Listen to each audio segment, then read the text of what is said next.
읽겠습니다. 제가 12절을 먼저 봅니다. 무릇 그리스도 예수 안에서 경건하게 살고자 하는 자는 박해를 받으리라. 13절 여러분 읽으십시오. 약한 사람들과 힘든 자들은 더욱 약하여져서 속이기도 하고 속기도 하나니. 그러나 너는 배우고 확신한 일에 거하라. 너는 내가 누구에게서 배운 것을 알며 또 어려서부터 성경을 알았나니 성경은 등이 너로 하여금 그리스도 예수 안에 있는 믿음으로 말미암아 구원에 이르는 지혜가 있게 하라.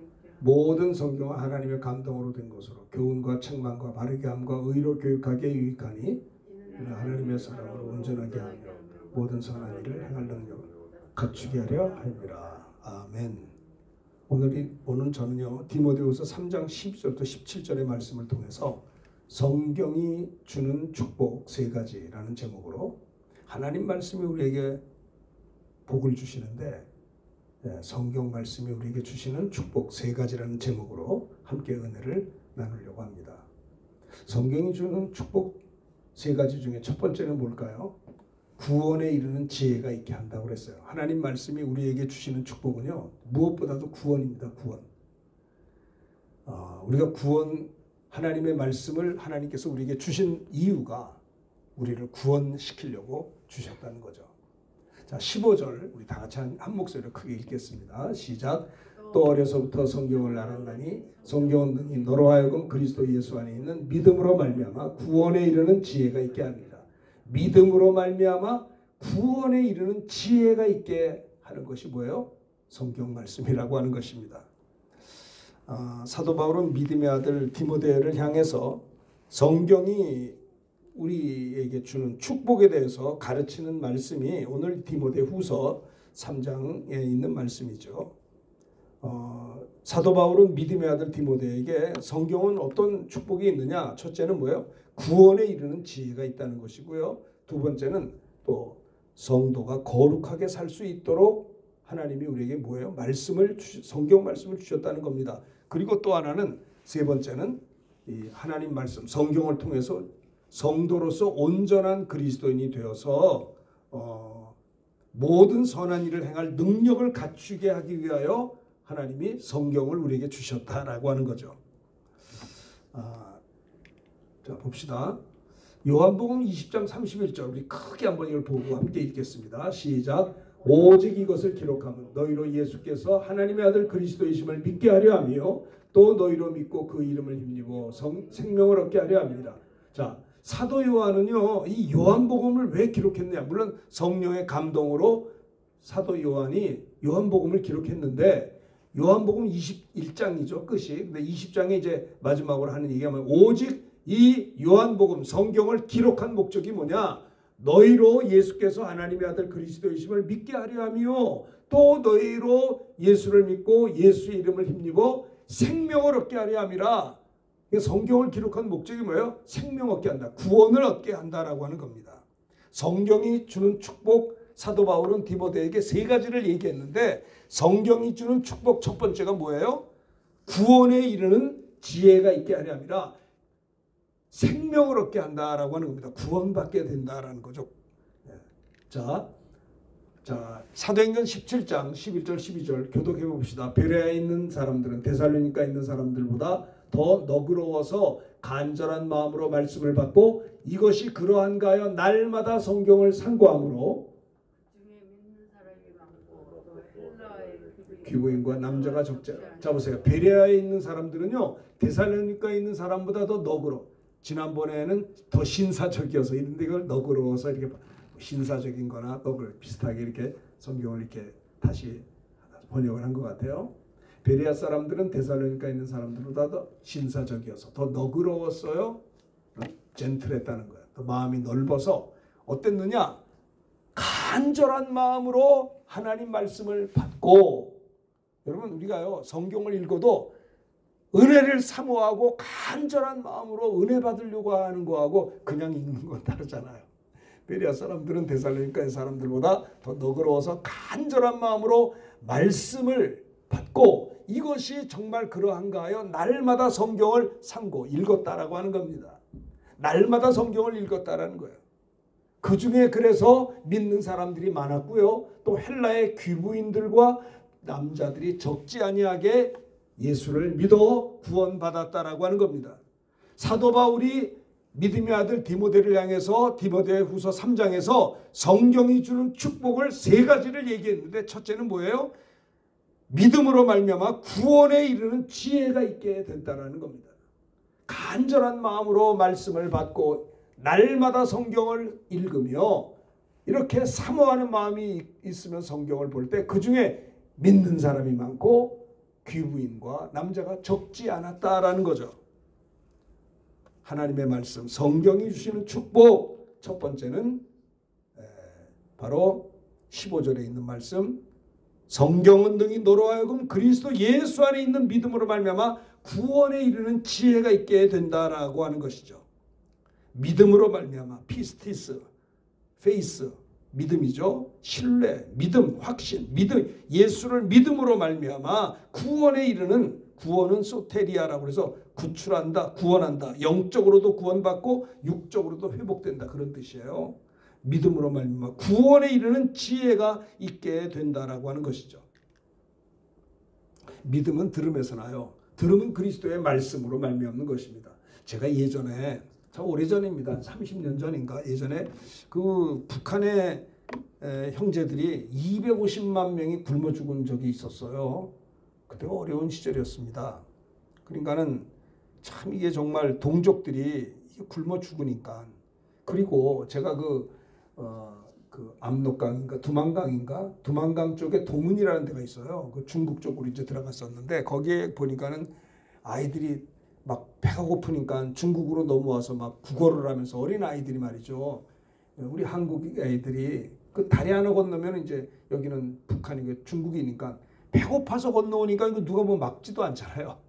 굶어 죽는 판에 밥이라도 먹을까 해서 이게 중국과 이 북한이 이렇게 바로 옆에 있어요. 그냥 개울 하나 건너면, 어떤 때는 이게 넓기도 하지만 좁은 데는 개울 하나예요. 넘으면 중국, 여기는 북한이란 말이에요. 또 어떤 데 다리도 있지만, 그러니까는 북한의 형제들이 너무 굶어 죽고 하니까 너무 기가 막혀서 먹을 게 없어서 그 다리를 건너, 또 개울을 건너와서 이렇게 이제 구걸을 해요. 중국 땅에는 이제 한국 사람, 남한 사람도 있으니까 관광객들이 있으니까 관광객들에게 뭐 좀 달라고 그러고 그랬었더라고요.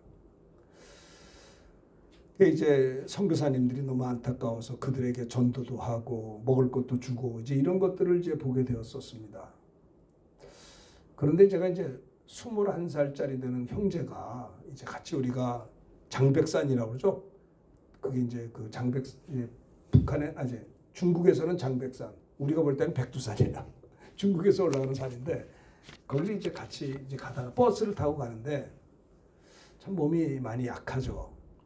제가 좀 가슴 아픈 것은, 그렇게 많은 사람이 굶어 죽으면서 동시에 뭐냐면, 앞에서 보면, 뒤에서 보면 초등학교 한 2학년, 근데 앞에서 보면 나이가 많이 들었어요. 그러니까 굶어 죽기도 했지만 아이들이 자라질 못해가지고, 성장할 때 성장하지 못해서요, 꼭 초등학교 2학년밖에 키가 그렇게밖에 안 되는데 물어보면 고등학교 3학년이에요. 18, 19. 와, 그러니까 앞에서 보면 얼굴이 노련해요. 고등학교 3학년쯤 됐으니까. 그렇지 않아요? 벌써 성인 티가 나죠. 근데 뒤에서 보면 아이예요. 키가 자라질 않아서.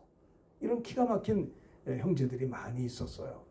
근데 21세 청년, 우리 북한의 그 형제는 뭐 탈북할, 배가 고파서 나온 형제인데, 근데 그 형제가 선교사님들하고 만나서 예수를 믿게 된 거죠. 근데 그 형제한테 물어봤어요. 형제, 어떻게 예수를 믿게 됐어? 그래서 그 형제가 하는 말이, 예수 믿기가 너무 힘들었대요. 태어날 때부터 공산주의라고 하는 그런 어떤 그 상황 속에서 자랐기 때문에 선교사님 만나서 민주주의가 뭔지를 감을 못 잡는 거예요. 그렇죠, 이해가 되죠. 민주주의도 잘 이해가 되지 않는데 거기다가 예수 믿어라, 그러니까 이게 뭐 더 정신이 없는 거예요. 하나님 없이 어린 시절부터 자랐던 사람이 어떻게 예수를 믿겠냐 이 말이에요.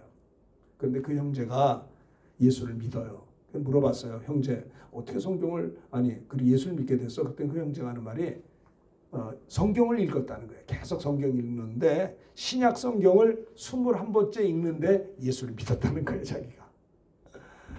그래서 같이 기도도 하고 그랬었던 기억이 있습니다. 우리 기독교 명화를 만들었던 배너 많이 사람들이 보죠. 참 오래전 영화인데 지금도 뭐 배너를 다시 또 보잖아요.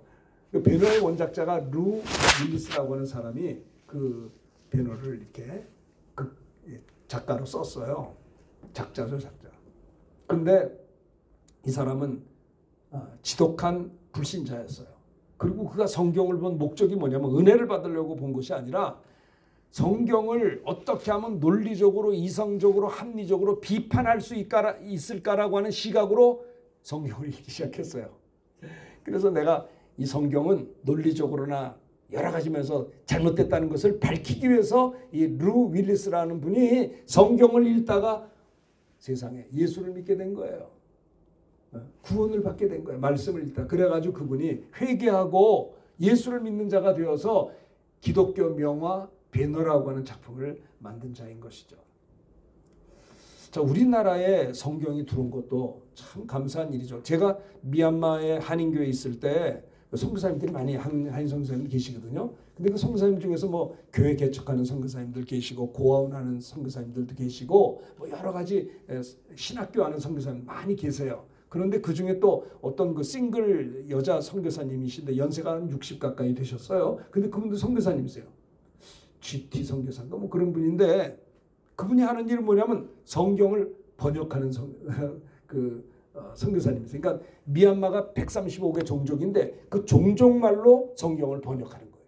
와, 성경을 번역하는 사람이 그분은 하루 종일 선교사님은 자기 방에 들어가서 성경만 번역해요.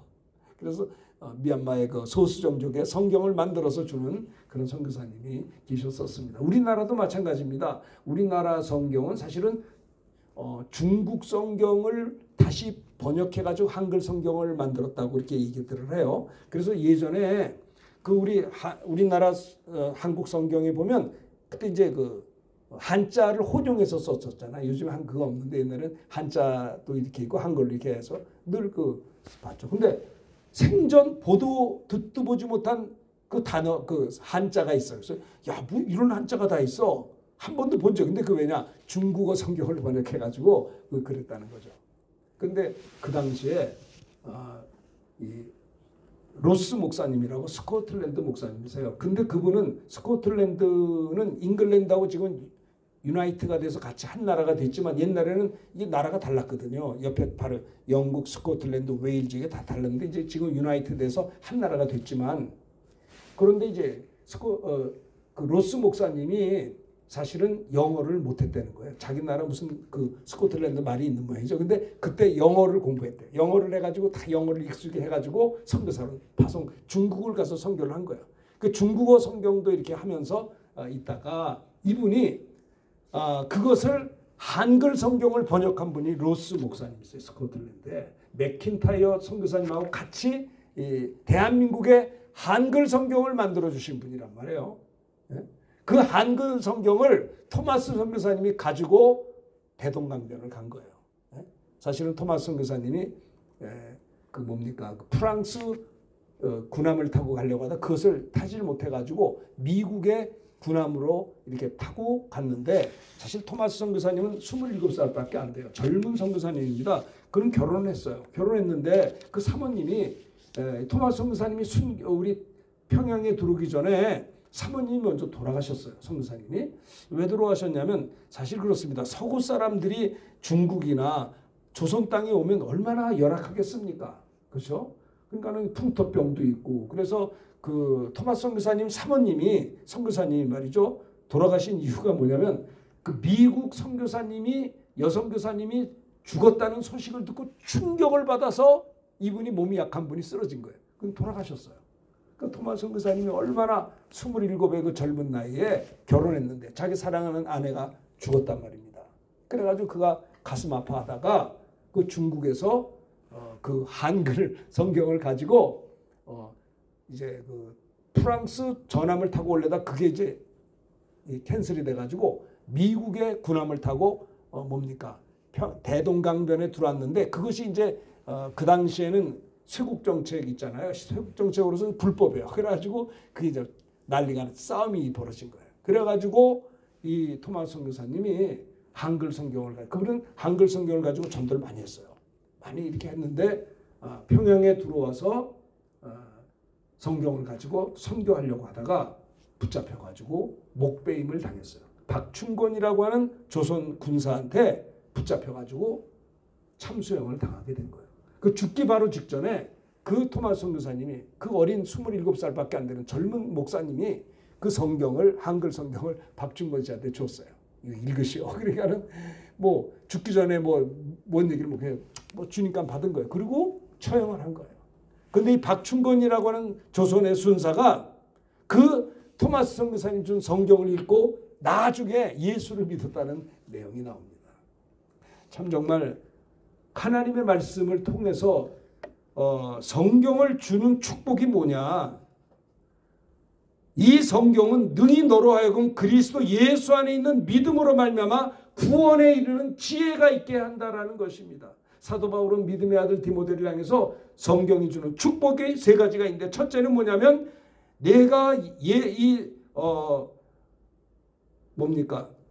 성경은 능히 너로 하여금 그리스도 예수 안에 있는 말씀을 읽는 가운데 예수 그리스도 안에 있는 예수를 믿음으로 인하여서 구원에 이르는 지혜를 준다라는 것을 바울은 디모데에게 이야기한 것입니다.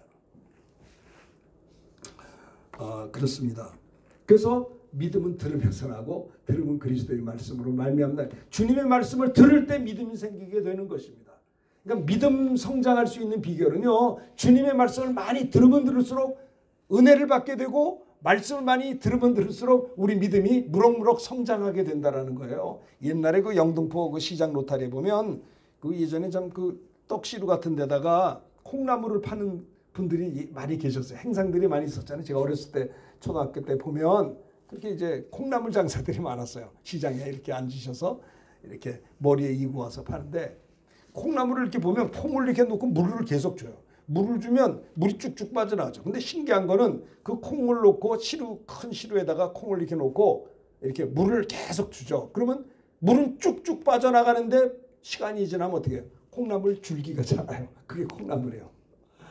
우리가 하나님 말씀을 들을 때에는 말씀을 듣고 다 잊어버린 것 같고 쭉쭉 없어진 것 같아도 이렇게 말씀을 자꾸 듣고 하다 보면 마치 콩에 물을 줘서 콩나무 줄기가 자라듯이 우리 믿음이 성장하게 된다는 거죠. 믿음은 들으면서 나며 들으면 그리스도의 말씀으로 말미암다는 것입니다. 하나님의 말씀 성경이 주는 축복의 세 가지 중에 첫 번째가 뭐냐면 이 말씀을 통해서 성경을 통해서 주시는 축복은 구원에 이르는 지혜가 있게 된다는 거죠.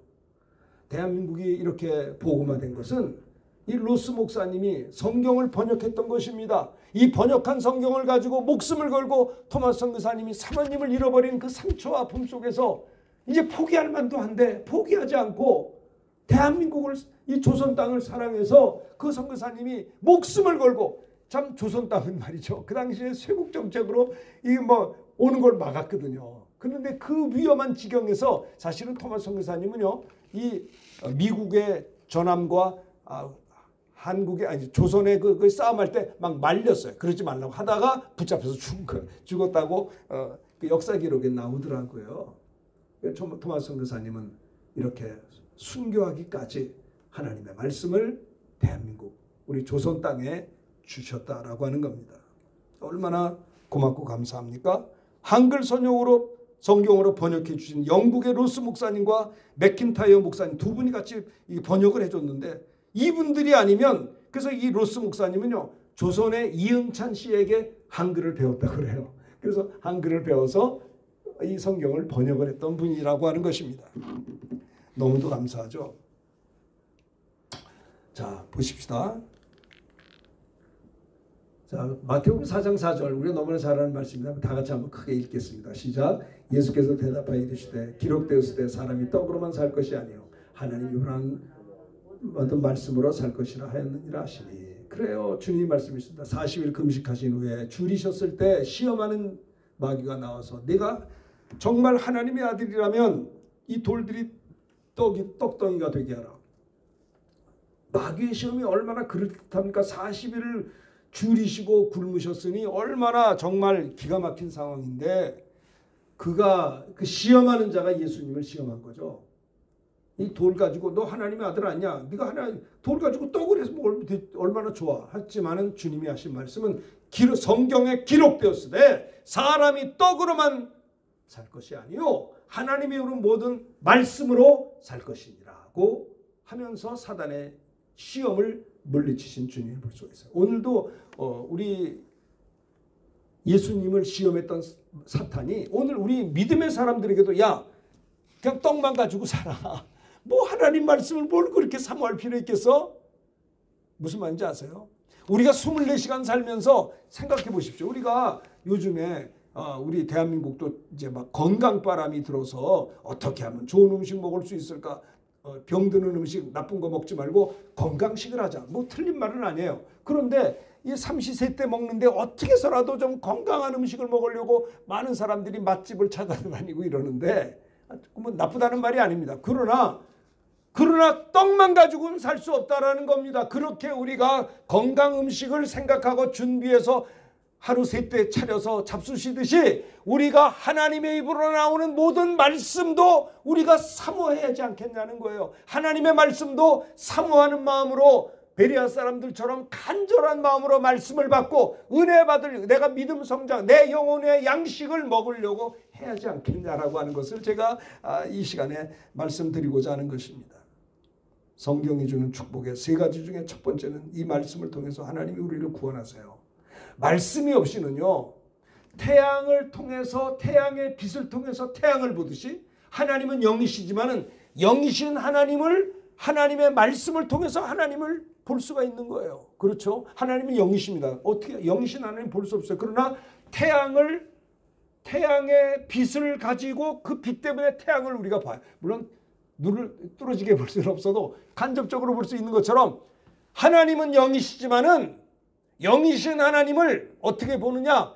하나님의 말씀을 읽으면서 하나님 앞에 하나님을 볼 수가 있다라고 하는 겁니다. 하나님을 경험할 수가 있다라고 하는 것이죠. 그 탈북 형제가 목사님 제가요 신약성경 21번 읽다가 예수를 믿게 됐어요 하는 그 이야기가 잊어버려지지가 않아요. 아 그렇구나.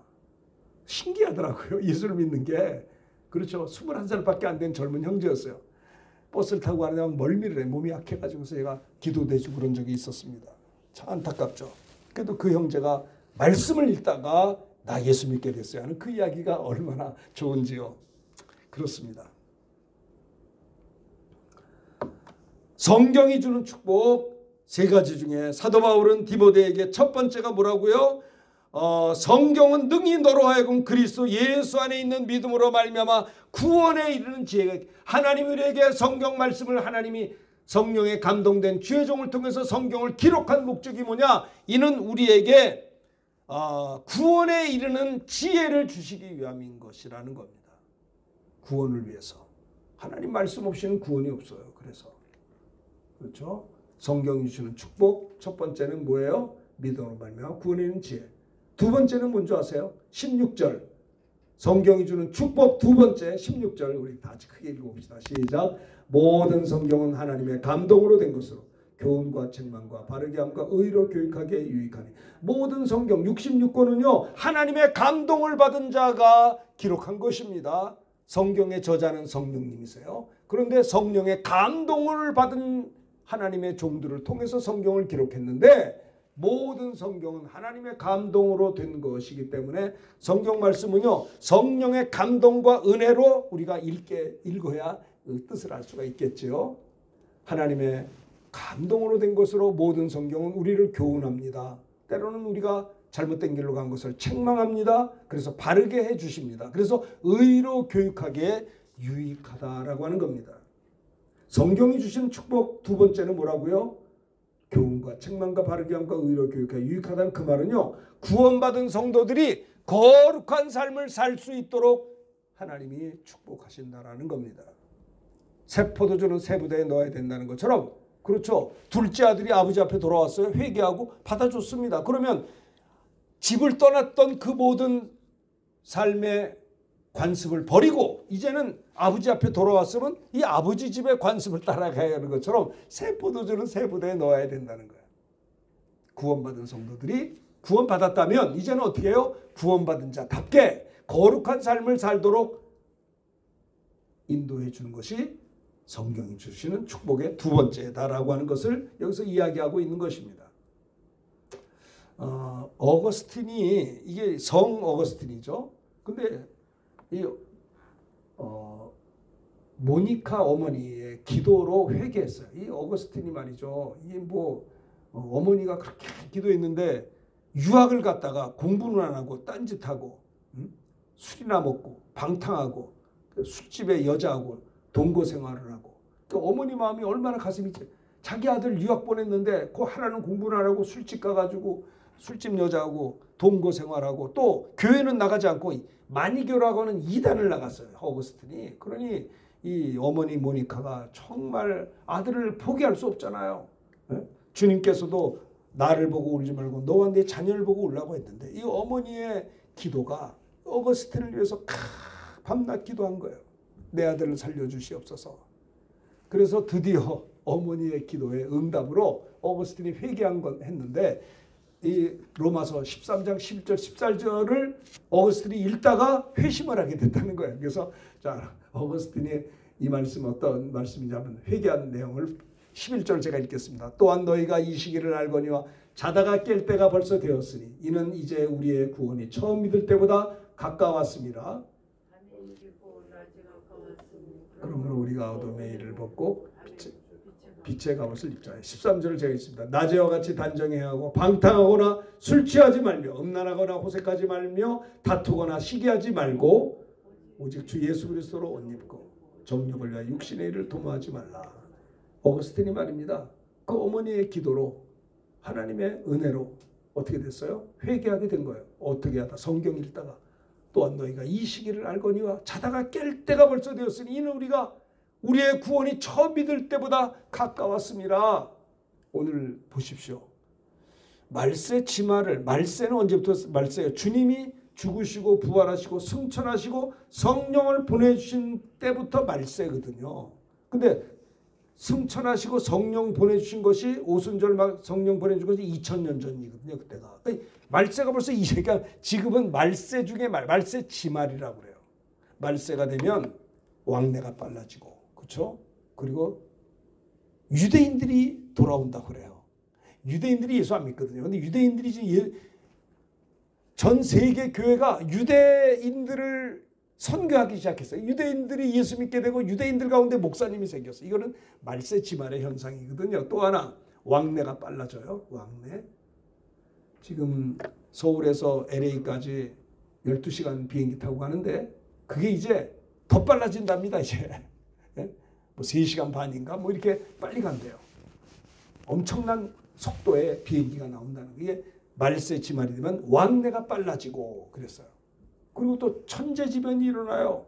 유럽을 보세요. 유럽이 영국을 가보니까 에어컨이 없더라고요. 왜 없어요? 그러니까 덥지가 않다는 거예요. 덥지 않으니까 에어컨이 필요 없죠. 근데 올해는 유난히 폭염이 있었어요. 그러니까 식당 가서 밥 먹는데 사람들이 저도 그렇고 땀을 쭉 너무 더워가지고 스코틀랜드도 덥더라고요.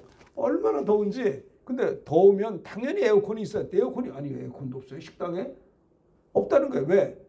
더운 적이 없으니까 에어컨이 있을 필요가 없을 정도로 그렇게 날씨가 계절이 그랬는데 올해는 얼마나 더운지 비도 한 방울도 안 해요. 가뭄이야 가뭄. 심지어는 우리 선교사님이 그러시더라고요. 그 선교사님이 그 텃밭이 있는데 그걸 이제 이게 뭡니까 호스에다 이렇게 물 줘요. 비가 안 오니까. 근데 영국 정부에서 명령했어요. 호스로 이 텃밭에 물 주는 거 걸리면 1000파운드 벌금이요. 먹을 물도 없는데 무슨 꽃밭에 물을 주냐 이 말이에요. 폭염과 가뭄. 그리고 대한민국은 어때요? 1105년 천이 아니라 115년 만에 최악의 폭우가 왔어요. 이틀 만에 500mm가 왔어요. 동작구, 서초구, 강남구. 그래가지고 차가 수천 대가 침수되고 사람이 말입니다. 맨홀에 빠져서 남매가 죽었어요. 사람이 이틀 동안 비가 와서 수많은 사람들이 죽고 실종이 됐어요. 수천 명의 이재민들이 생겼어요. 막 그냥 뭡니까? 산사태가 났어요. 이틀 동안 비 왔는데. 이런 이 천재지변이 뭐예요? 주의 재림의 징조 중에 하나인 것입니다. 나라가 나라를 대적하며 그렇죠? 역병이 생기고 전염병이 말이죠. 끝쳐지지가 않잖아요. 이게 다 말세의 지말의 현상이에요. 로마서 14 너희가 이 시기라거니와 자다가 깰 때가 벌써 됐으니 이제 우리의 구원이 처음 믿을 때보다 가까웠습니다. 오거스틴은 방탕하게 살고 잘못된 길로 가다가 어머니의 기도로 성경을 보다가 이 말씀을 통해서 회개하게 된 겁니다. 밤이 깊고 낮이 가까웠으니 그러므로 우리가 어둠의 일을 벗고 빛의 갑옷을 입자. 낮에와 같이 단정히 행하고 방탕하거나 술 취하거나 술 취하지 말며 음란하거나 호색하지 말며 다투거나 시기하지 말고. 여러분 예수 믿는 사람들이 술 먹지 말라는 거예요. 낮에와 같이 단정히 방탕하거나 술 취하지 말며 음란하거나 호색하지 말며 다투거나 시기하지 말고 오직 주 예수 그리스도를 옷 입고 정욕을 위해서 육신의 일을 도모하지 말라. 에베소에 보면 술 취하지 말라 이는 방탕한 것이니 오직 성령의 충만함을 받으라고 했는데 엉뚱한 얘기들을 많이 해요. 자기 합리화시키려고. 이게 참 강팍한 거죠. 하나님을 말씀을 도전하는 거죠. 방탕하게 살고 정말 어머니 마음을 아프게 했던 어거스틴이 어머니의 눈물의 기도로 이렇게 말씀을 읽다가 회개하고 돌아와서 성 어거스틴이 되었어요. 그럼 회개한 다음에 나는 금녀의 방 해가지고 이제 여자하고 상관없이 이제는 내가 하나님 앞에 살아야겠다. 훌륭한 신학자가 되었습니다. 어거스틴. 말씀이 그 사람을 변화시키는 거예요. 성경이 주는 축복은요, 구원에 이르는 지혜가 있을 뿐만 아니라 구원받은 성도들이 거룩한 삶을 살도록 교훈과 책망과 바르게 함과 의로 교육하기에 유익한 것이 성경이 주시는 축복의 두 번째라고 하는 겁니다. 구원에 이르는 지혜는 첫 번째고 두 번째는 구원받은 성도들이 거룩한 삶을 살도록 인도하는 축복이 하나님의 말씀이 우리에게 주시는 은혜와 축복이다라는 겁니다. 저도 평신도 생활을 할 때 주일학교 교사도 하고 청년의 임원도 하고 성가대원도 하고 주일학교 교사도 하고 성가대도 하고 뭐 청년의 임원 뭐 얼마나 바쁘겠던지 그런데 제가 생각할 때 내가 나를 볼 때 좀 안타까운 게 뭐냐면 내가 성경을 그렇게 잘 보질 않더라고요. 두 번째는 내 믿음이 하나도 변하지가 않는 거예요. 작년이나 올해나 지난달이나 올해나 이 신앙이 그대로 있는 거예요. 조금 더 이게 믿음이 성장하지 못하는 나를 보고 답답했어요. 저는요. 왜 나는 이렇게 믿음이 하나도 성장하지 않지? 그래서 제가 그때 깨달은 게 뭐냐. 성경을 읽기 시작했어요. 누가 그러니까 그때 이제 성경을 읽기 시작해서 이 하나님 말씀을 내가 읽는 목적이 뭐냐. 내 믿음 좀 성장하자. 성경을 열심히 읽었어요. 성경을 열심히 읽다가 주로 이제 그때 조그만 포켓 성경을 이제 주머니 넣고 다니다가 버스 타면 여기 앉아서 읽었어요. 이렇게 보는데 학교 끝나고 집으로 돌아오는데 성경을 보는데 얼마나 말씀의 은혜가 되는지. 내가 지은 죄는 성경에 다 있더라고요. 이 버스 속에서 학교 끝나고 집으로 돌아오는데 버스 타고 오는데 말이죠. 이 성경을 읽다가 막 회개하고 싶어서 견딜 수가 없는 거예요. 마치 체한 사람이 토하고 싶듯이 막 눈물이 쏟아지는데 이게 뭐 창피해가지고 이 사람들 다 있잖아요. 버스 안에. 이게 내가 이거 뭐 하는 건가. 그래서 제가 영등포 이제 살았었으니까 영등포 그 시장 앞에 내려서 집이 가깝거든요. 제가 지금 금방 가면 집인데 집에 안 가고 우리 집 옆에 제가 다녔던 우리 한남교회, 제 본교회, 그 교회에 출석했었으니까 집에를 가는 것이 아니라 학교 끝나고 예배당에 가서 막 토하듯이 회개했어요. 기도하고 막 기도가 터지고 회개가 터지고 성경을 읽으니까 막 회개하게 되더라 이 말이에요. 참 그때가 제일 좋았던 것 같아요. 그러니까 한 20-30분 막 회개하고 통성기도하고 하면 속이 다 후련해가지고 막 찬송 부르면서 집으로 돌아오는 거예요. 성경 말씀이 저를 가만히 놔두질 않더라고요. 하나님 말씀은 살았고 운동력이 있는 겁니다. 좌우의 날선 검과 같아서 우리의 영과 혼과 관절과 골수를 찔러 쪼개기까지 한다고 그랬어요. 하나님은 살았고 운동력, 에너지가 있어요. 원어에 보면 에너지라고 그래요. 하나님 말씀은 살았고 운동력이 있는 거예요. 어거스틴을 회개시켰던 그 말씀이 저는 정말 내 신앙이 평신도 때 하나도 성장하지 않는 나를 보면서 너무 지루해요. 이렇게 내가 덤덤하게 아무 감동도 없이 이게 신앙이 뭐 이래. 하나도 안 변하는 거예요. 교회에서는 주일학교 교사요, 뭐 성가대 막 제가 테너 했거든요. 막 어떤 때 솔리스트라고 그랬는데 그거 하면 뭐합니까? 믿음이 그대로인데, 믿음이 성장하지 않는데, 답답한데, 기도가 되지 않는데. 그래서 제가 성경을 읽기 시작했어요. 작정을 했어요. 내 성경 보리라. 그래서 성경을 읽다가 사실은 또 제가 주님의 부름을 받아서 45년 전에 제가 신학을 입학하기도 했었습니다. 하나님의 말씀이 우리를 이렇게 거룩한 삶을 살도록 구원받은 성도들을 인도하는 축복이 성경이 주는 축복 두 번째 하나님의 은혜와 축복이다라는 것이죠. 그래서 시편 119편에 보면 교독합시다. 청년이 무엇으로 그 행실을 깨끗게 하리이까 주의 말씀만 지킬 따름이니이다. 떠나지 말게. 11절 다 같이 합니다. 내가 주께 범죄하지 아니하려 하여 주의 말씀을 내 마음에 두었나이다. 시편 기자가 외칩니다. 청년이 무엇으로 그 행실을 깨끗게 하리이까 주의 말씀을 지킬 따름입니다. 내가 전심으로 주를 찾아 싸우니 주의 계명에서 떠나지 말게 하소서. 내가 주께 범죄하지 아니하려 하여 주의 말씀을 내 마음에 두었나이다. 시편 기자는 절규를 한 거예요. 무엇으로 내가 행실을 깨끗게 할 수 있습니까?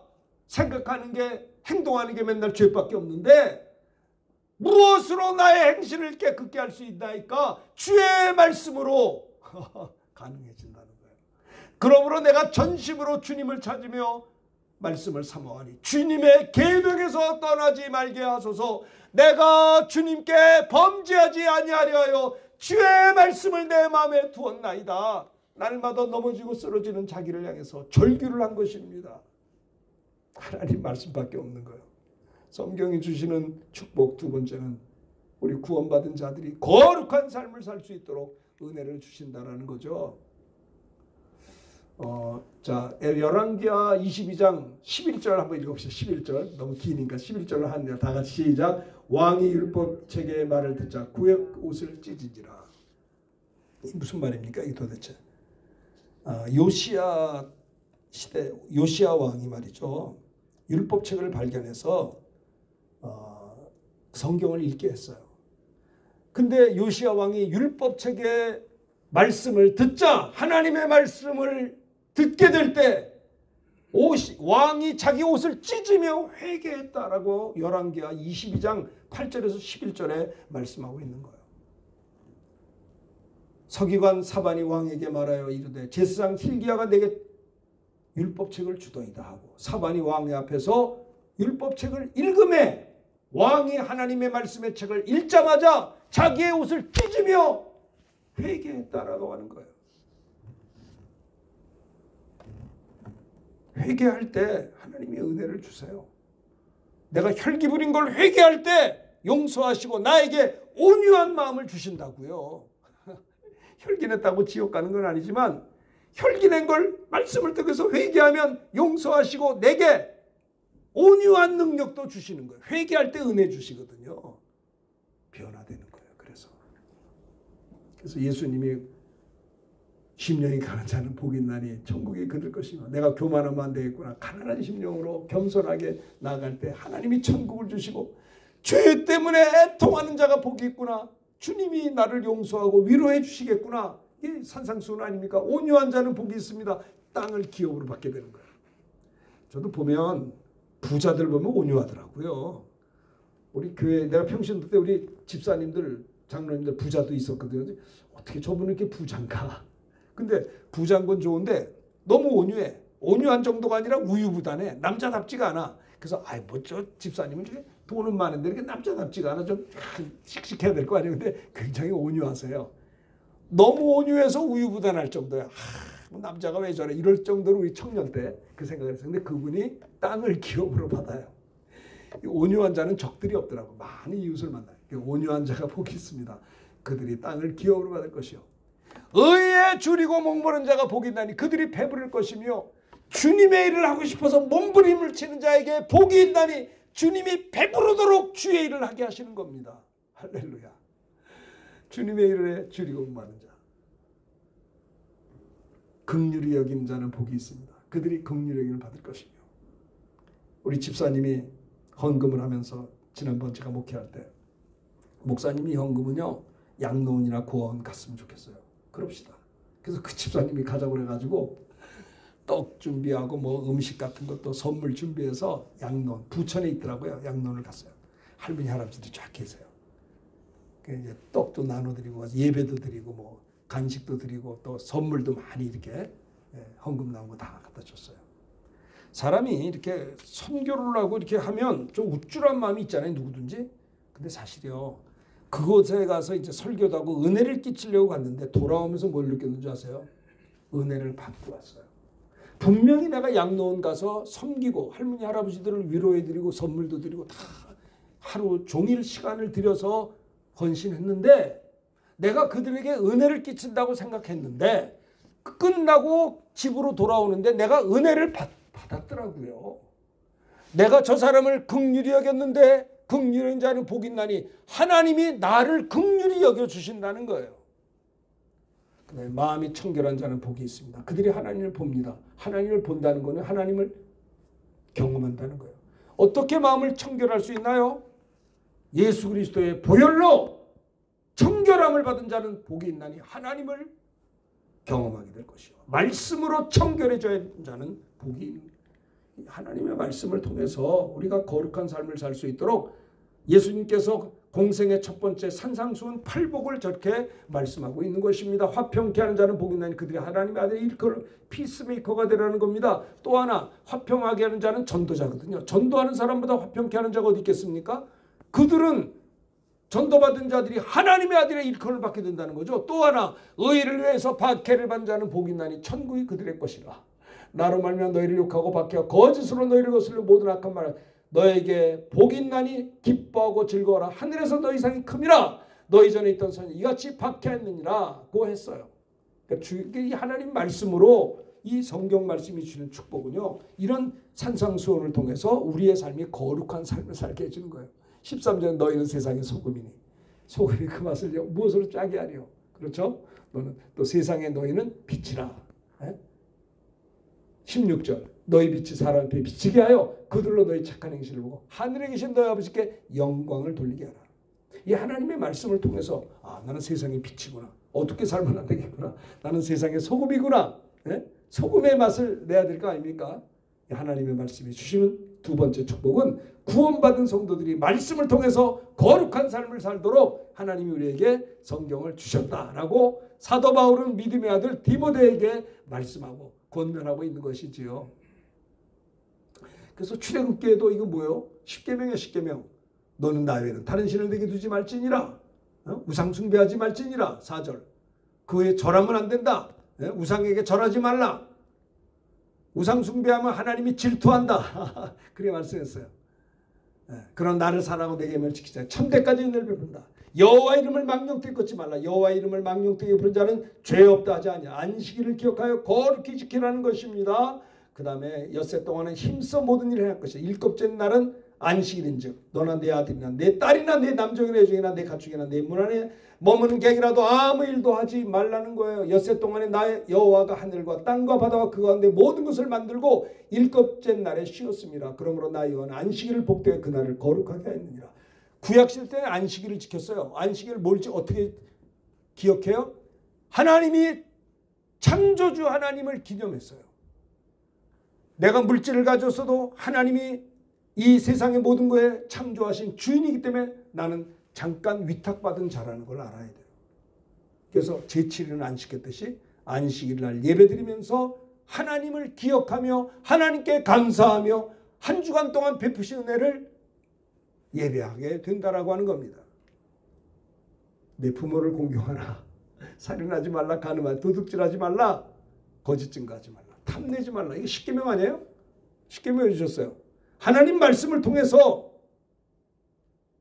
구원받은 자들이 거룩한 삶을 살게 하기 위해서 십계명을 주신 것이라는 거예요. 말씀을 통해서 하나님이 이 말씀을 지키면 예를 들어 봅시다. 내가 주 안에서 부모를 공경해봐. 그러면 내가 땅에서 잘되고 장수할 거야. 사람들이 땅에서 잘되길 원하는데 왜 부모 공경 안 하는지 난 이해가 안 돼요. 주 안에서 부모를 공경만 하면 내가 땅에서 잘되게 한다는데 왜 땅에서 못되냐 이 말이에요. 주 안에서 부모 공경했습니까? 정말 눈 가리고 아웅이 아니라 하나님이 기뻐하는 부모 공경을 제가 말하는 겁니다. 그래 너 인정한다. 잘했어. 내가 말씀에 의지해서 주 안에서 부모를 공경했구나.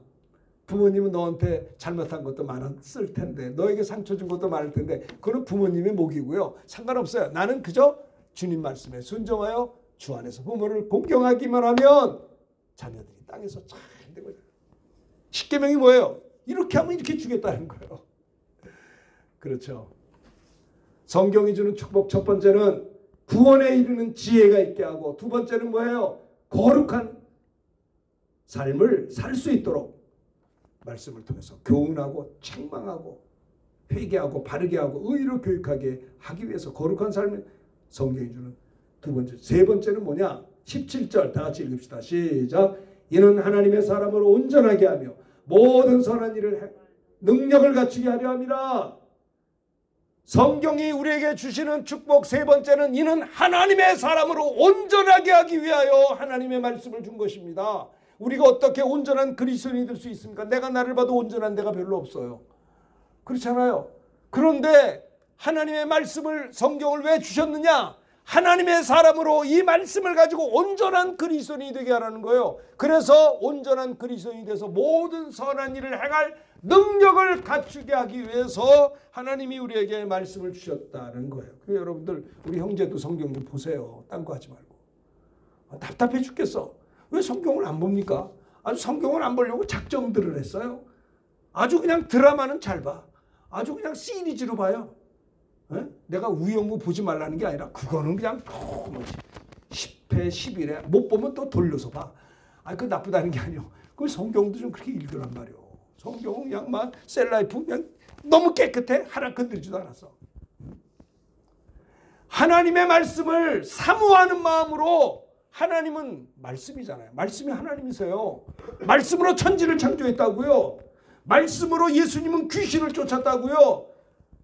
청년이 무엇으로 행실을 깨? 주의 말씀으로 거룩한 삶을 살 수 있는 거란 말이에요. 성경이 주는 축복 세 번째는 이는 하나님의 사람으로 온전하게 되어 모든 선한 일을 행할 능력을 갖추게 하려 함이라. 능력을 갖출 수 있어요. 선한 일을 할 수 있는 하나님 말씀이요. 칼빈 선생이 왜 이렇게 능력 있는 줄 아세요? 하나님의 말씀을 연구했기 때문에 오늘날 칼빈 선생이 된 거예요. 요나단 에드워드도 하나님의 말씀으로 충만했기 때문에 훌륭한 신학자가 된 겁니다. 개혁주의자들이 된 거예요. 그냥 한 게 아니에요. 루터가 종교개혁을 일으킨 것도 하나님의 말씀에 의지해서, 그는 신부였어요. 중세시대 때 타락했던 그들과 95개의 반박문 성경을 가지고 승리하게 된 거예요. 하나님 말씀으로 모든 선한 일을 행할 능력을 갖춘 것은 하나님의 말씀이 그를 그렇게 만든 것입니다. 자, 봅시다. 마태복음 5장 48절 시작. 그러므로 하늘에 계신 너희 아버지의 온전하신 같이 너희도 온전하라. 할렐루야. 그래요. 우리 하나님 온전하신 것처럼 우리 하나님의 자녀들도 온전하라. 주님 말씀입니다. 목사와 교세를 세우신 것은 이는 성도를 온전하게 하여 봉사를 하게 하여 그리스도의 힘을 세우려 합니다. 우리가 다 하나님의 아들을 믿는 것과 하는 일에 하나가 되어 온전한 사람을 이루어 그리스도의 장성한 분량이까지 이르리니 그랬어요.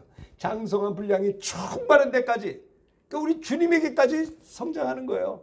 나를 믿는 자는 나의 한 일을 너도 할 것이요 이보다도 큰 것도 아닌 내가 아버지께로 가미니라. 아버지께 가서 성령을 받아서 너에게 성령을 보내주면 너희가 권능 받아서 땅 끝까지 예수를 증거한다는 겁니다. 성령 받은 제자들이 두루나가서 복음을 증거할 때 주님이 함께 역사하사 그 따르는 표적으로 말씀을 확실히 증거했다라고 마가복음 6장 20절에 말씀했거든요. 성령이 주는 축복 세 번째가 뭐라고요? 성도들을 온전케 하여 모든 선한 일을 행할 능력을 갖추게 한다는 겁니다. 왜 선한 일을 못하나요? 하나님 말씀하고 상관이 없는 삶을 살아요. 여러분, 우리가 하나님 말씀이 우리 귀에 들려와야 돼요. 하나님 말씀. 하나님, 나는 어디 가서 은혜 위로받을 데가 없습니다. 내가 어디 가서, 여러분 어디 가서 위로받아요? 네? 강원도 멋있는 데 가면 위로가 됩니까? 물론 멋있는 받아보면 와 하겠죠. 그때뿐이에요. 내 영혼은 하나님의 영혼의 양식을 먹을 때 내 영혼이 기쁜 겁니다. 하늘의 기쁨이에요. 성경이 주는 축복은 뭐냐? 이는 하나님의 사람으로 온전하게 하여 모든 선한 일을 행할 능력을 갖추게 하랍니다. 하나님 말씀으로 무장해야 되는 겁니다. 말씀이 나를 살려요. 내가 힘들고 어려울 때, 내가 스트레스 받았을 때, 견딜 수 없을 때, 너무 대인관계가 힘들어서 몸이 쭉쭉 빠지고 4kg씩 빠졌어요. 너무 힘들어서. 그런데 주님 앞에 몸부림쳐 기도하니까 로마서 12장 14절 무슨 말씀인 줄 알아요? 도리어 복을 빌며 기도하라는 거예요. 네? 도리어 너희는 기도하라. 박해하는 자를 축복하라. 축복하고 저주하지 말라. 이것이 저를 살려줬어요. 너무 힘들고 어려울 때, 대인관계 때문에 너무너무 힘들어서, 아니 몸무게가 4kg가 빠졌다니까요. 못 살겠더라고요. 힘들어서. 목사가 설교를 해야 되는데 누굴 미워하니까 설교가 안 돼요. 하나님 나 살려주세요. 못 살겠습니다. 어떻게 하면 좋아했는데 로마서 12장 14절 너희를 박해하는 자를 축복하라. 축복하고 저주하지 마라. 와, 이 뭐요? 이 말씀이 저를 살려주셨어요. 네? 아무에게도 악으로 악을 갚지 말라. 모든 사람 앞에 선한 일을 도모하라. 할 수 있거든 너희로서는 모든 사람과 더불어 화목하라. 내 사랑하는 자들아 너희가 친히 원수를 갚지 말고 하나님의 진노하심을 맡기라. 기록되었으되 원수 갚는 것이 내게 있으니 내가 갚으리라고 주께서 말씀하셨느니라.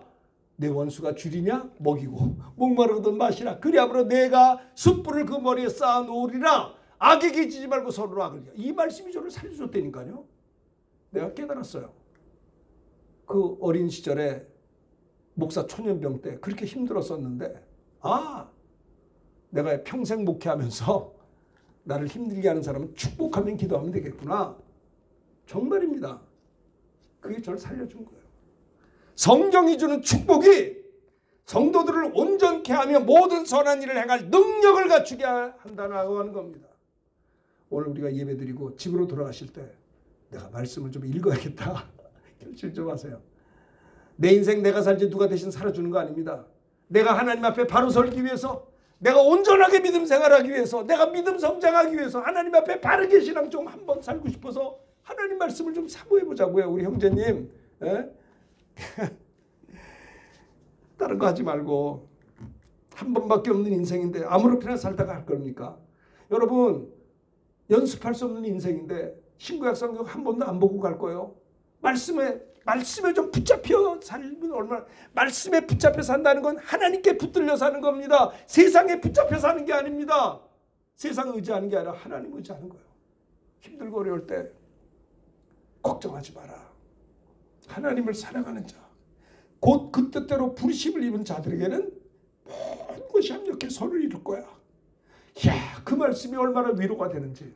하나도 변한 거 없고, 하나도 한 걸음도 나가지 못했지만 하나님께서 말씀을 주시더라고요. 하나님을 사랑하는 자, 곧 그 뜻대로 부르심을 입은 자들에게는 모든 것이 합력해 선을 이룬다. 그 말씀이 저를 살려줬어요. 하나도 걱정이 안 되더라고요. 사람이 감당할 시험 밖에는 너에게 당한 것이 없어. 감당치 못할 시험 당을 허락지 아니하시고 시험 당할 쯤에 피할 길을 주사 너희의 능히 감당케 하시느니라. 두려워 말라. 내가 너와 함께함이라. 놀라지 말라. 나는 네 하나님이 됨이라. 내가 너를 도와주리라. 나의 의로운 손을 붙들리라. 겁이 많은 제가요, 겁이 없어졌어요. 그 말씀 때문에. 하나님이 날 살린 거예요. 말씀을 보내사 우리를 위격에서 건져주신다고 시편 기자는 고백했어요. 사도 바울은 믿음의 아들 디모데를 향해서 성경이 주는 축복 3가지를 이렇게 이야기하고 있는 것입니다. 아무쪼록 이번 한 주간 사는 동안도 여러분들이 성경 좀 많이 읽으시고 은혜 받으시고, 그래서 영혼의 양식 많이 먹고 영혼이 힘을 내서 성령 충만해서 승리하는 한 주간이 됐으면 참 좋겠습니다. 우리 한글 성경을 번역했던 로스 목사님은 이렇게 얘기했어요. 말씀만이 기독교의 핵심이고 말씀만이 전도의 중심으로 보았고, 그래서 성경을 번역했고 한글 성경 간행에 전심전력을 다했다라고 로스 목사님은 기록했어요. 그래, 맞아요. 그분이 한글 성경을 번역해줘서 오늘 우리가 이렇게 예수를 믿을 수가 있었던 것입니다. 아니, 어떤 사람은 성경 번역도 하는데 번역하고 읽지도 못합니까? 누가 그럽니다. 아니, 책을 쓴 저자도 있는데 그 책 읽지도 못하냐고. 그 쓰느라고 고생도 했는데 그거 뭐니? 할 말이 없더라고요. 여러분들이 하나님의 말씀으로 무장해서 승리하는 한 주간이 다 되시기를 예수님의 이름으로 축원합니다. 자, 우리 말씀 들은 걸 생각하면서 찬송가 540자